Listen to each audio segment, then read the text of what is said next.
The year was 1744. A war had broken out in Europe on the question of who succeeds the Holy Roman Emperor Charles VI. In the conflict, France and England found themselves in opposing camps. The subsequent bloody feud spilled over to Tamil Nadu, which was thousands of miles away. An English squadron sailed into Bay of Bengal and anchored in Madras solely with the intention of decimation of Pondicherry. It comprised 6 state-of-the-art warships possessing heavy long-range guns and 1,660 soldiers.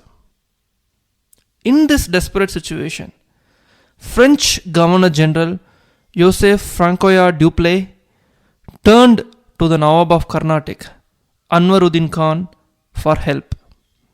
The Nawab impressed on the English that he would not permit any attack on French settlements within his jurisdiction. However, he also assured them that he will safeguard them from possible future French aggressions. The English complied with the Nawab's orders and the squadron moved out of Indian waters.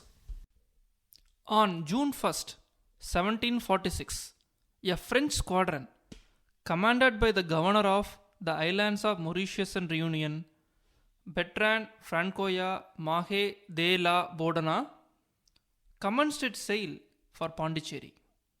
Its objective was to defend and aid Pondicherry in dealing with the English. The French squadron comprised 1 warship named Achilles, 8 merchant or commercial ships, and contained 3,342 soldiers in total.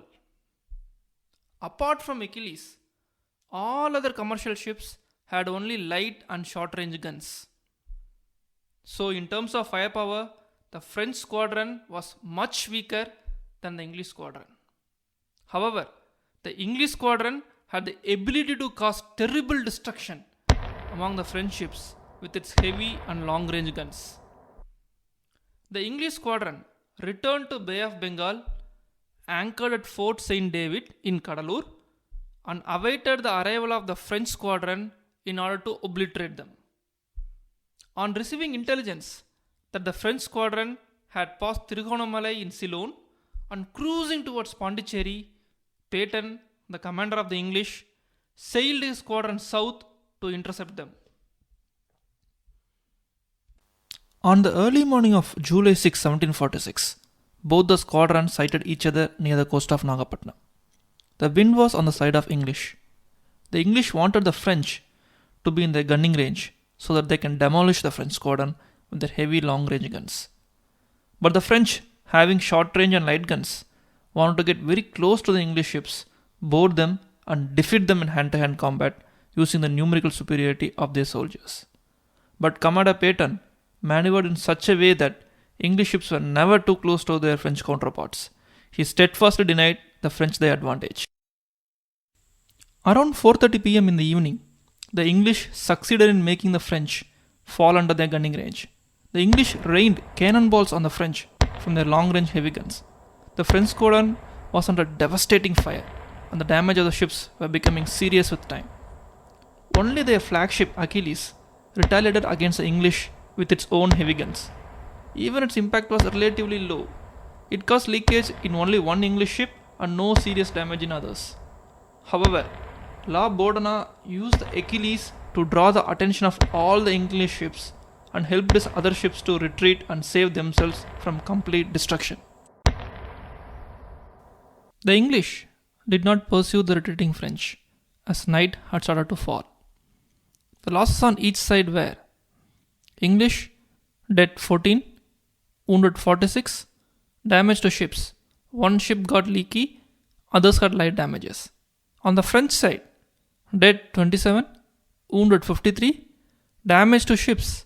Most ships are severely damaged, particularly one ship got completely dismasted and could not participate for further battles. On next day morning, La Bourdonnais very well knew that if he resumed the battle, there would be no traces of the French squadron in the Bay of Bengal. All his ships were thoroughly battered and will not withstand a full English onslaught. However, he decided not to give up the battle and fight the English till the very bitter end. Surprisingly, Commander Peyton, though in a winning position, foolishly decided to withdraw from the battle and ceded the sea to the French. His reason was the only one leaking ship in his squadron. He squandered the golden chance to finish the French in Indian subcontinent. Without La Bourdonna's naval support, Pondicherry could not have resisted the English for any significant number of days. But Peyton was too cautious and too concerned about the safety of his ships and decided withdrawal was the wise course of action. And so, fortune favoured the bold La Bourdonna. The English squadron retired from the battlefield and sailed to Tirugonamalai in Ceylon for repairs. Staring at defeat, La Bourdonna won the battle at Nagapattinam Sea with his sheer boldness alone. He anchored his squadron at Pondicherry on July 8, 1746 and was cheerfully welcomed by Dupleix. With the English fleet withdrawn to Ceylon, the tables had now turned in Tamil Nadu. Madras was lying naked without any protection, and the French did not fail to take notice of that.